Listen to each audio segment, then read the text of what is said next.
자, 공손추가 물었다. 선생님께서 제나라 제상의 직책을 맡아서 선생의 뜻을 펼치게 되면 그로 말미암아 작게는 폐업을 이루게 될 것이고 크게는 왕업을 이루게 될 것은 분명한 사실입니다. 그런데 그러한 지위에 있으면 선생께서는 마음이 동요되겠습니까? 그렇지 않겠습니까?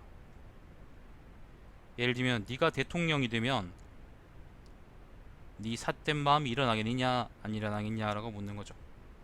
맹자가 대답했다. 그렇지 않을 것이다. 나는 40이 되고부터 마음의 동요가 없어졌다. 요 부분 원문이요. 이게 또 엄청 기네. 왜 이렇게 길지 이거? 맹자왈 불 40 부동심이라고 나와 있네요. 이걸 이제 다른 말로 부록이라고 했죠, 그죠? 부록. 혹시 난 여기다가 이제 부록이라고 적혔나 싶어가지고 찾아봤는데 부동심이라 되어 있네. 이게 논어에 나오는 말이죠. 논어에 그 뭐예요? 그 뭐지? 그 나이 얘기하는 그 표현들이 있는데 갑자기 또 기억이 안 나네. 40 보고 부록이라 그러고 50 보고 지천명 그러고 그다음 뭐죠? 이순 그러나 모르겠다. 마지막에는 이제 종심소욕 부류구라고 얘기하죠. 아무튼 그런 말이 있습니다. 그래서 40부터 마음의 동요가 없어졌다는 거는 자기가 열심히 논어를 보고 공부했다는 거를 공손주한테 어필하는 말이라고도 얘기할 수 있겠죠.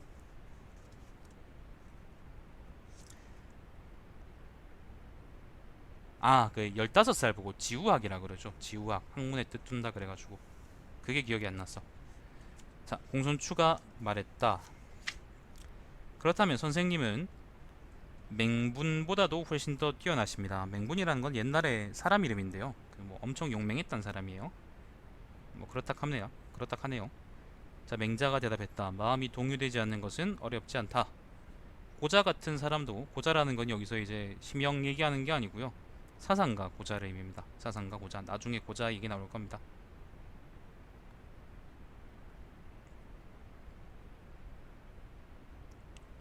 자, 고자 같은 사람도 나보다 더 일찍이 마음의 동요가 없게 되었다. 고자고 나중에 싸우게 되긴 했지만은 적어도 고자도 인정해줄 만한 사람이다. 그런 말이네. 자, 공손추가 물었다. 30이요? 그거 잘 모르겠어요. 30은 제 나이인데 백수라고 하죠, 백수. 아야, 일입이 130이에요. 백수가 더 낫지 않을까?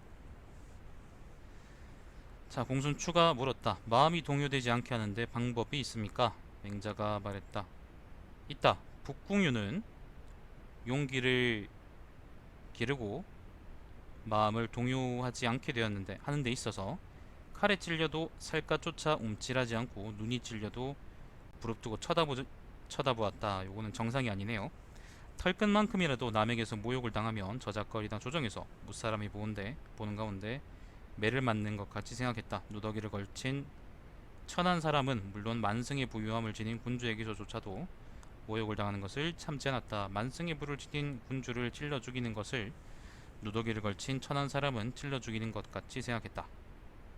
제후도 무서워하지 않았고 자신에 대한 나쁜 소문을 들으면 반드시 보복하였다. 맹시사는 용기를 기르고 마음을 동요하지 않게 하는 데 있어서 나는 이길 수 없을 것 같은 적군도 이길 것처럼 상대한다. 만약 적군의 역량을 가늠해 본 후에 전진하고 승패를 가늠해 본 후에 진격한다면 이는 적군의 대병력을 두려워하는 것일 뿐이다. 난들 어떻게 전쟁에서 매번 이길 수만 있겠느냐. 단지 나는 어떤 것도 두려워하지 않을 뿐이다 라고 했다. 세양씨 안녕하세요. 그 한자가 다르잖아요, 백수. 자, 맹시사는 증자와 비슷하고 북궁유는 자하와 비슷하다. 증자하고 자하는 둘 다 공자의 제자들입니다. 두 사람의 용기 중 어느 것이 나은지는 모르겠지만 맹시사는 간략한 요령을 지켰다. 조금 북궁유는 지금 맥락을 보면 북궁유라는 사람은 자기의 자존심이 제일이었다라고 얘기하는 것 같고 맹시사는 어, 어쨌거나 그 앞뒤 상황을 보지 않고 항상 이길 것처럼 자신감을 가지고 대한다라고 하는데 좀 다르죠, 종류가. 그죠? 근데 북궁효는 이제 그 맹자가 보기에는 원칙이 없는 거고, 맹시사는 일단 하나의 뭔가 원칙이 있다라고 보는 것 같습니다. 그래서 이제 맹시사는 간략한 요령을 지켰다라는 그런 얘기가 있는 것 같네요. 자, 옛날에 증자가 제자인 자양에게 그대는 용기를 좋아하느냐? 라는 용기에 대해 선생께 들은 적이 있다. 선생이라는 것은 공선생을 의미하죠. 자, 스스로를 돌이켜보아서 옳지 않다면 누더기를 걸친 비천한 사람에 대해서도 두려움을 느끼게 될 것이고, 스스로 돌아보아서 옳다면 천군 만마가 쳐들어와도 나아가 용감하게 대적할 수 있을 것이다 라고 했다. 맹시사가 용기를 기름에 단지 두려워하지 않는 기를 지닌 것은 증자가 간략한 요령을 지닌 것만 못하다. 맹시사의 원칙은 두려워하지 않는 것인데, 그죠? 증자의 원칙은 자기를 돌아봤을 때 자기가 옳은 일을 했느냐 옳지 않은 일을 했느냐에 따라서 그 당당함이 정해진다는 거죠. 그러면은 그게 그 어쨌건 맹시사보다는 증자의 그런 원칙이 좀 더 낫겠더라라고 얘기하는 것 같습니다. 그러니까 자기가 생각하는 도덕적인 원칙을 잘 지키고 있느냐. 예를 들면 내가 창밖에다 쓰레기를 버렸다고 쳐요. 예를 들어서. 그러면은 그걸 내가 나중에 생각해 봤을 때, 아니면 쓰레기를 버리면서 이건 내가 알고 있는, 내가 배웠던 도덕책에 나오는 것하고 좀 다른데, 이렇게 하지 말라 그랬는데 라고 되돌아볼 수 있는 자세가 있느냐 라는 거죠. 반성하는 겁니다. 반성. 어렵게 얘기하면 이렇게 되는 거고요. 쉽게 얘기하면 반성하는 겁니다. 반성. 그 나쁜 짓 해놓고 나쁜 짓 많이 해놓고 이제 부끄러운 줄 모르는 새끼들도 많잖아요. 그런 새끼들한테 하는 말입니다. 자, 공손추가 물었다. 선생님의 부동심과 고자의 부동심에 대해 여쭤보려 하는데 들어볼 수 있겠습니까? 부동심이라는 거는 마음이 움직이지 않는 거, 그러니까 마음이 혹하지 않는 거 라는 얘기죠. 아까 처음에 나왔던 그 얘기입니다. 자, 맹자가 대답했다. 가추소년님 반성하세요. 제 방송에서만 하지 마시고 오늘 7시에 직원들 퇴근시킨 거에 대해서도 반성 많이 하셔야 됩니다. 내일 출근하시면 이제 무릎 꿇고 사과하십시오. 1시간이나 늦게 퇴근시켰다. 자, 맹자가 대답했다. 고자가 말하길 남의 말에서 이해되지 않는 것이 있더라도 자신의 마음에서 그것을 이해하려고 고민하지 말고, 자신의 마음에서 편안하지 못한 것이 있더라도 기에서 그것을 해결하려고 하지 말아라 라고 했다. 기라는 거는 손오공이 기 모은다 할 때 그 기입니다. 자신의 마음에서 편안하지 못한 것이 있더라도 기에서 그것을 해결하려고 하지 말라는 말은 옳지만, 남의 말에서 이해되지 않는 것이 있더라도 자신의 마음에서 그것을 이해하려고 고민하지 말라는 말은 옳지가 않다. 의지는 기를 통솔하는 것이고 기는 몸을 가득 채우고 있는 것이다. 의지가 먼저 있고 기는 그것을 따라간다. 그러므로 의지를 굳게 지니며 기를 함부로 움직여서는 안 된다. 정확히 무슨 말인지 모르겠어요, 사실. 저는 막 기 이런 말 되게 싫어하거든요. 기 뭐 이런 말 되게 싫어하는데, 그래서 그 조선 성리학에서 나오는 사칠 논쟁 있죠. 사단 칠전 논쟁, 그런 것도 저는 되게 싫어합니다. 왜 씨발 그런 걸 가지고 싸우냐? 난 그렇게 생각이 들어.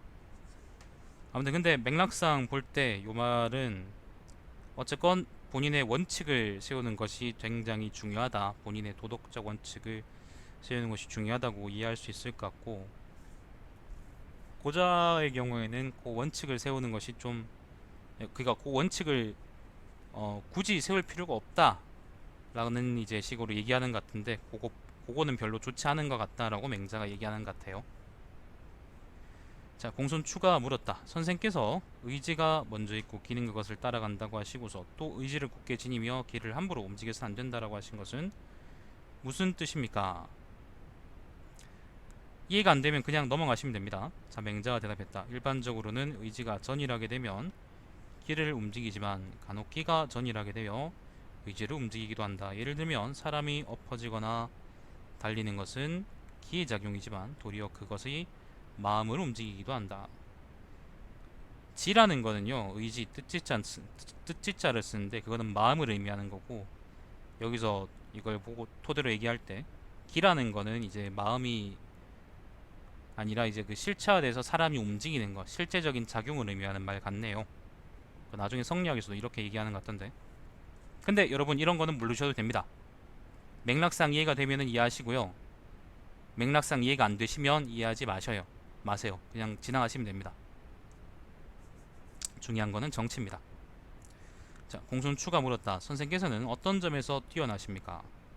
맹자가 말했다. 나는 남의 말을 잘 이해하고 나의 호연지기를 잘 기른다. 자, 호연지기 이것도 유명한 말이죠.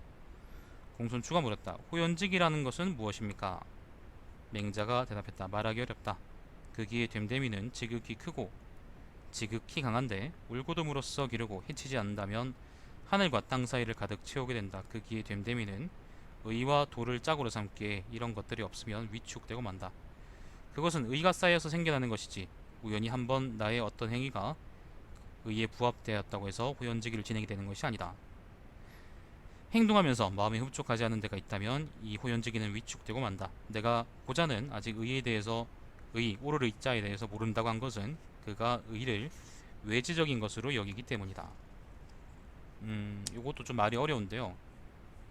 지금 보면은 양양 쪽에서는 일관적으로 계속 정치에 관해서만 얘기하고 있는데 공손추에서 지금 갑자기 막 이익이 막 이런 얘기 나오고 있죠, 그죠? 잘 이해가 안 되면 넘어가시면 됩니다. 근데 저는 이해는 되네요.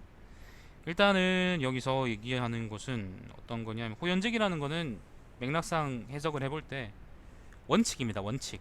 도덕적 원칙이든 뭐 정치적 원칙이든 어쨌건 뭔가 원칙입니다. 원칙. 쓰레기를 길가에 버리지 마세요 라고 한다 그러면 쓰레기를 버리지 않아야 되는 겁니다.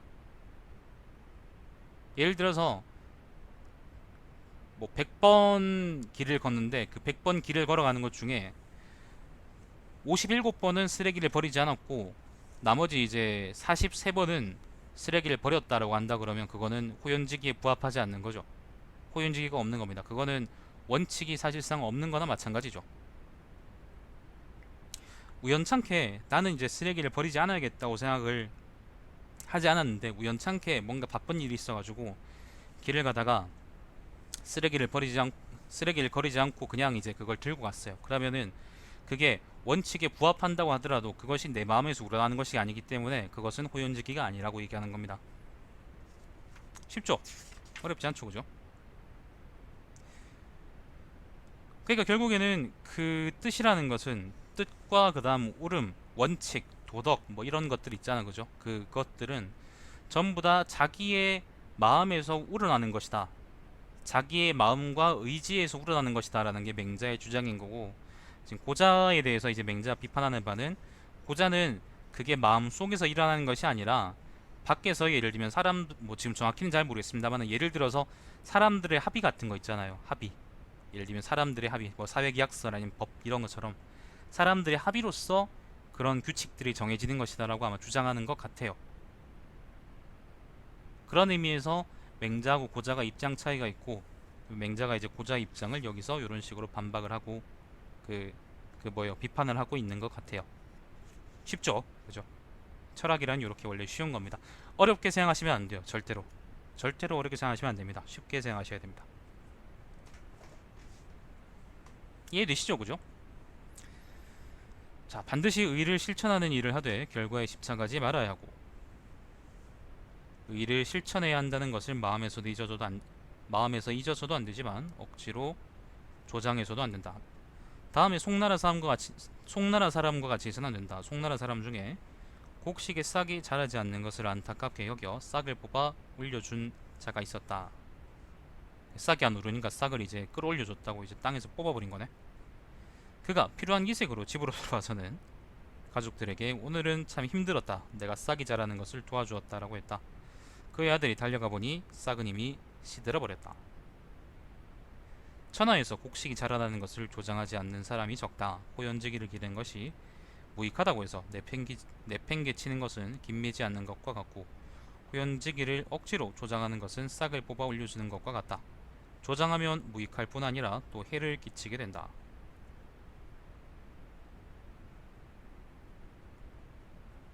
사람들이 마음이 없어요. 옳은 마음이 없어. 근데 그걸 가지고 막 억지로 사람들한테, 예를 들면 법이나 그런 걸 만들어 가지고, 규칙을 만들어 가지고 이거 지켜라, 지켜 이 씹새끼들아 라고 얘기하는 거는 사실상 도움이 안 된다는 거야. 그거는 싹을 자라게 한다고 싹을 뽑아 가지고 아예 그냥 뿌리를 뽑아버리는 것하고 똑같다는 거죠. 그건 의미 없는 행동이다라고 얘기하는 것 같네요.